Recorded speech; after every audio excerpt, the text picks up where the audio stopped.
Takk skal du ha, Pål. Jeg har fått ærefull oppdraget, som Pål sa, med også å gjøre en liten intervju på disse guttene. Men vi vil jo at dere skal være deltakere i intervjurunden. Så jeg kommer til å stille en del spørsmål til å begynne med. Og etter hvert så vil jeg at dere trekker fram her og tar tag i Pål, ber om mikrofonen, og så stiller dere de spørsmålene som dere ønsker å gjøre. So, guys, what we're going to do, what I told the audience, that I'm going to first ask you some questions. So you would tell them, use the microphone? No? Okay, good. Then I answer for you, so see if the answer is correct. And then Paul will hand out the mic to the audience, and you will get some questions from the audience. Is that okay? Good. So then we start. So the first question is going to James Burton. And James, you need to tell the audience what happened when Elvis called you about the comeback in '69. In '69, he called me in '68 for the comeback special, but other things happening. '69, actually, he called me. We talked for a long time on the phone. He asked me to put a band together, and he wanted to open Las Vegas at the International Hotel. And so we talked for 3 hours on the phone, and I assured him it's no problem putting a band together, and here we are. What? Yeah. There is this rumor, Ronnie, if you can help us with this, that was they have more or less decided for a drummer. Is it correct? And when you rehearsed, they changed their mind and they have to pick you. Is there anything in this rumor?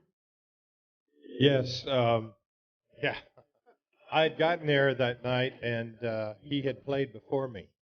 So it was the last night of the auditions, and this man played. He had done a lot of Motown sessions.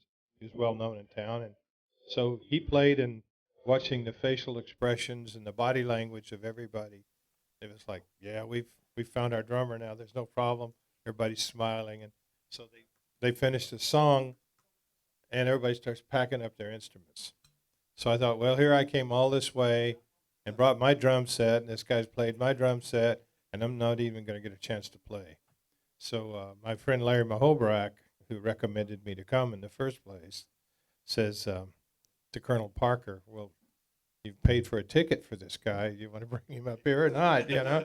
So Colonel went up to Elvis, and I could see the look on everybody's faces like, oh, man, here, one other drummer, you know. So that's the way it happened. And it worked out pretty good.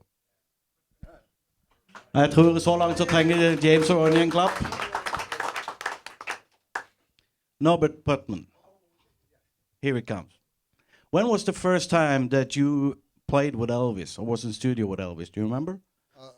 Is this oh, hello. By the way, I love Oslo. This is the most beautiful city I've ever seen. Thank you for inviting me. He says that everywhere. The first time I actually was in the room with Elvis was 1970. In '68, Felton Jarvis, his producer, called me to overdub a new bass part on a track he'd recorded in L.A. I'll try to get closer. And but anyway, so I overdubbed in '68 on something called Beyond the Reef. And then in 1970, Elvis was looking for a new bass player in Nashville. And so Jarvis called me, and I went down and did the Promised Land album. And that was the beginning. I think it was June 1970. And then I continued to play with Elvis until he died. A month before he died, I did Unchained Melody.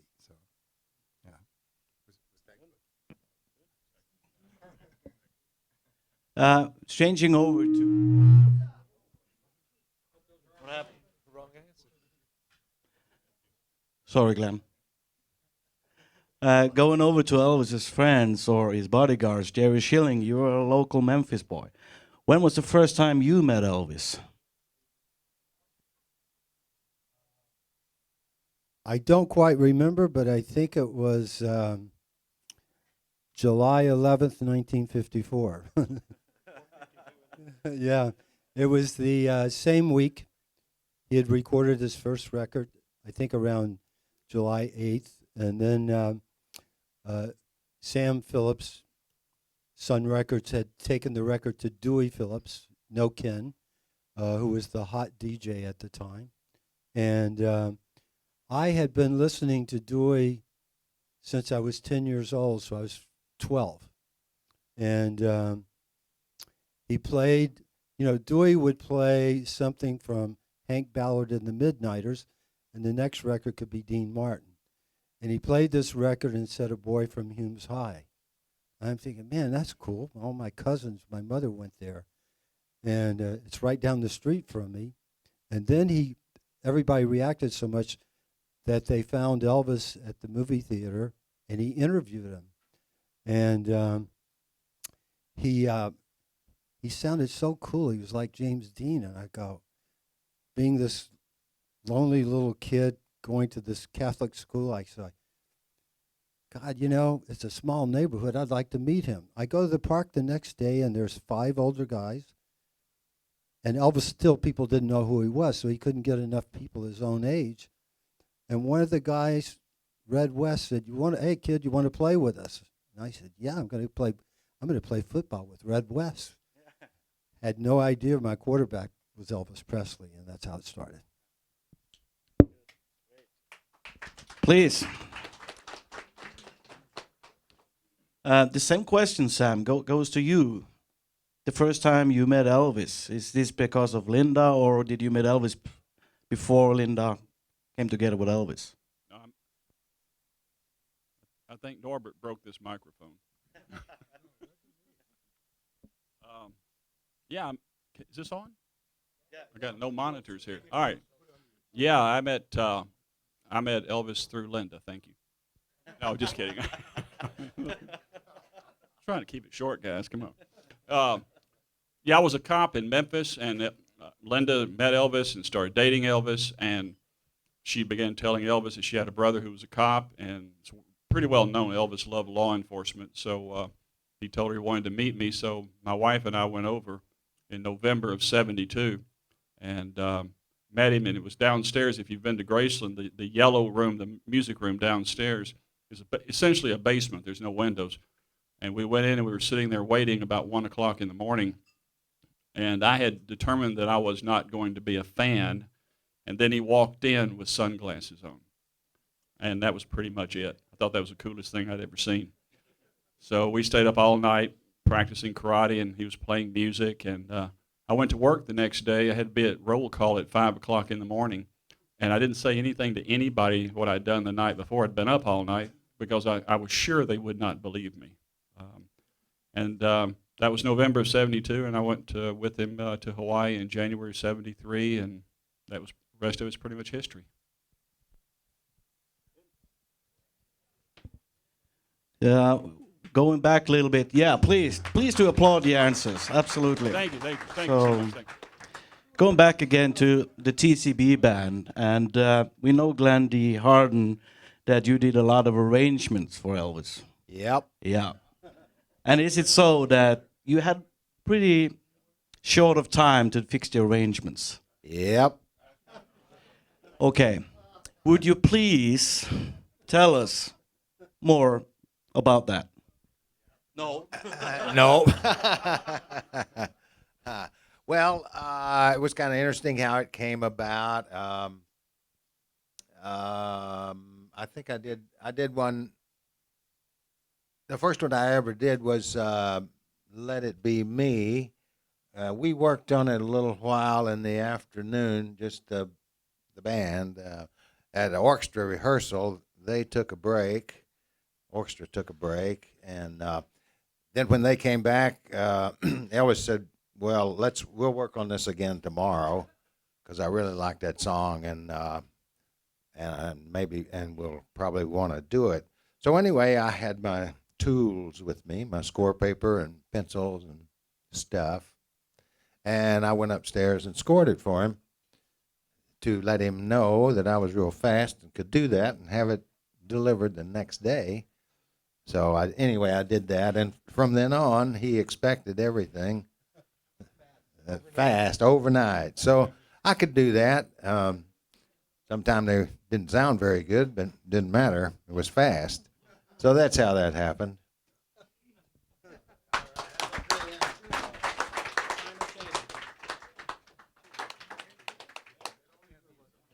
That is great. I want to go back a little bit to, did he decide 100%? Anyone can feel free to answer. Actually, he was very easy to work with.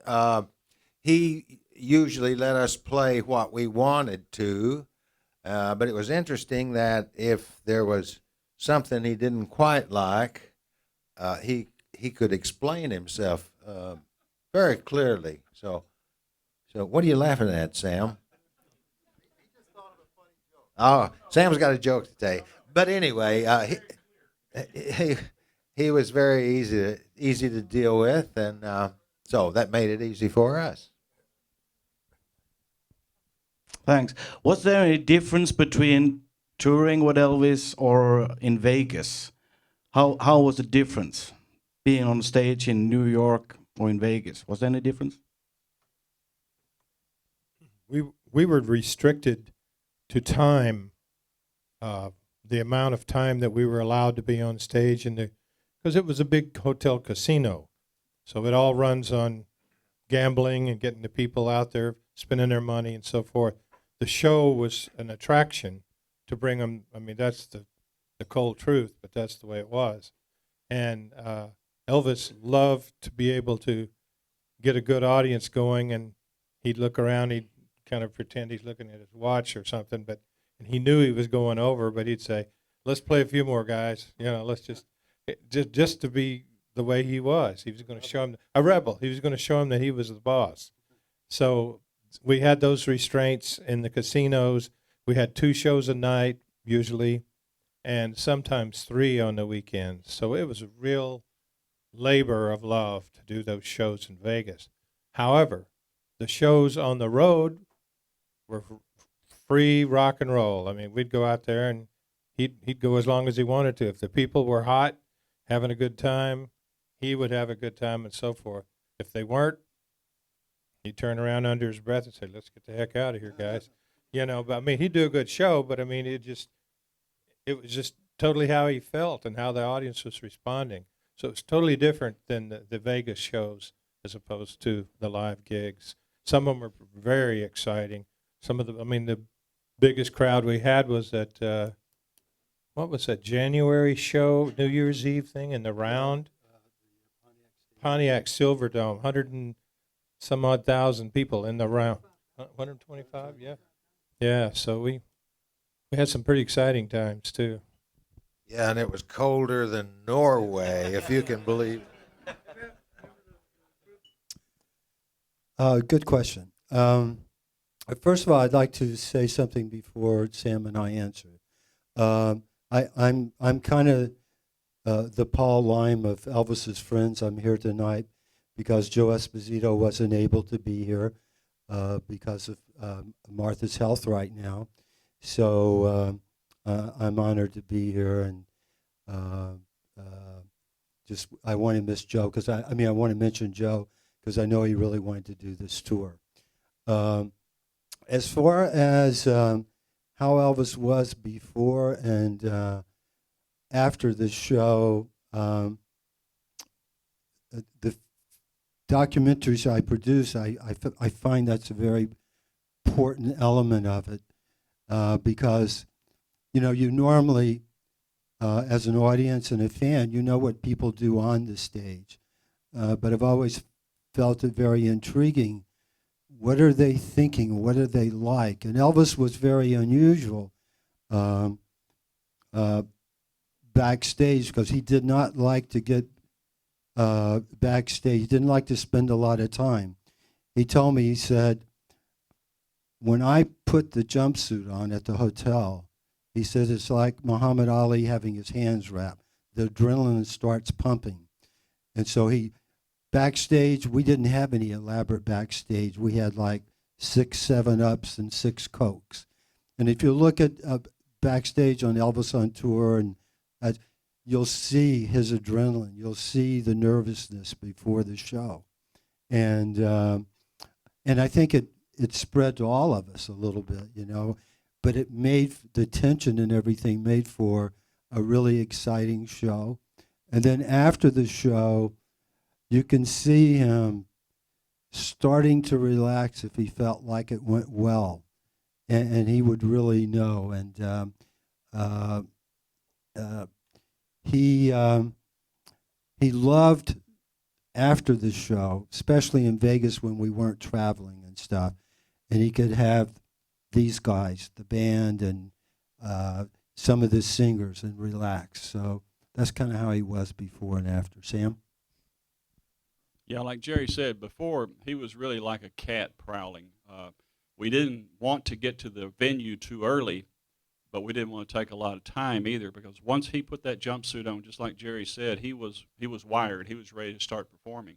So we'd go right in just a few moments in the dressing room, and then 2001 Space Odyssey would start, and we'd move him up and take him through the curtain.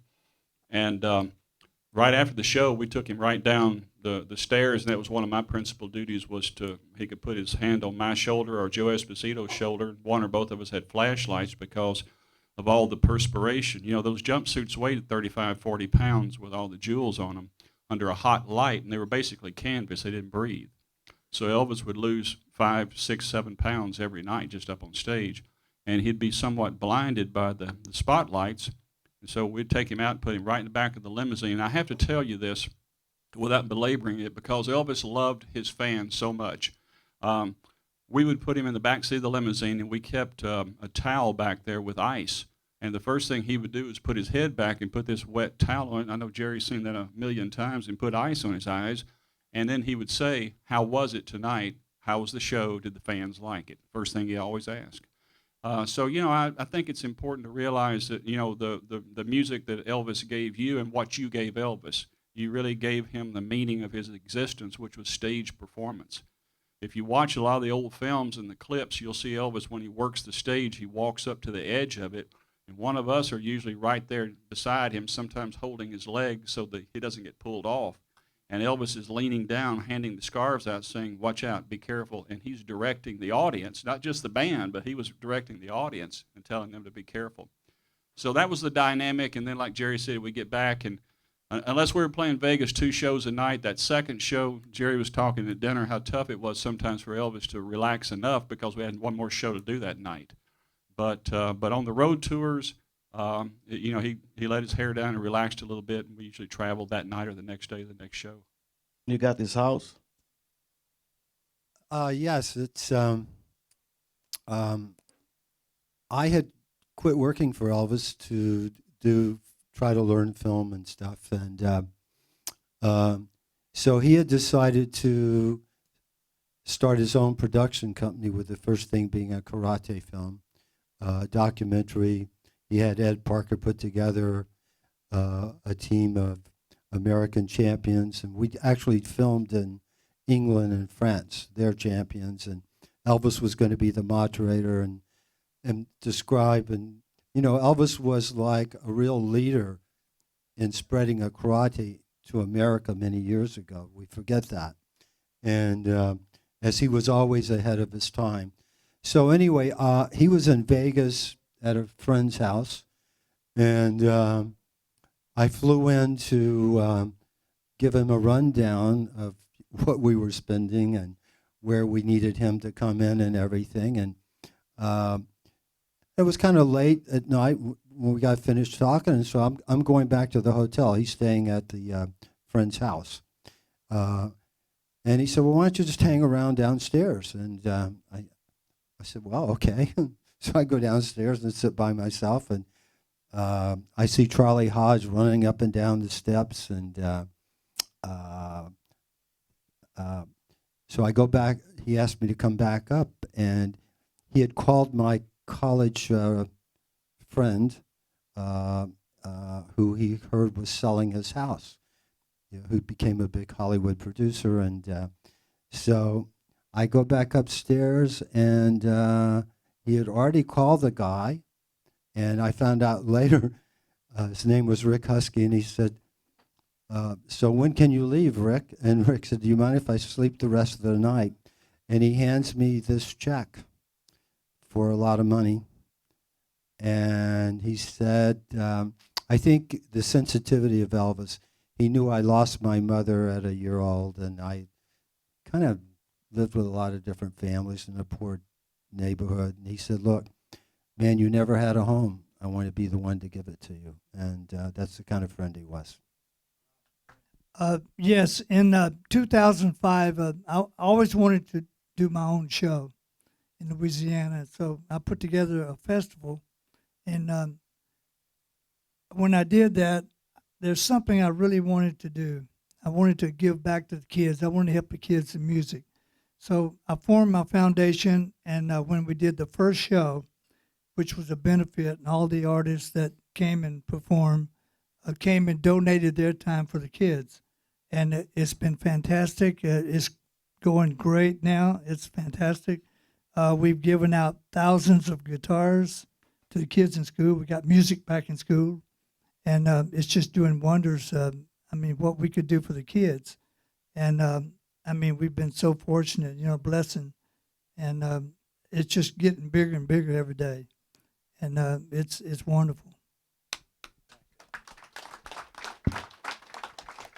By the way, Paul Lime donated a set of drums for the studio. I have a recording studio, and it's fantastic.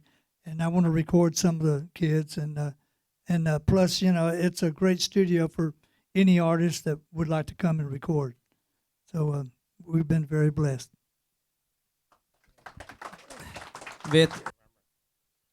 I think about a year before I decided that I needed to really seriously study, I was interested in it, and my wife and I took some lessons on our own of Kempo karate, which was the style that Ed Parker had fathered and brought to the United States.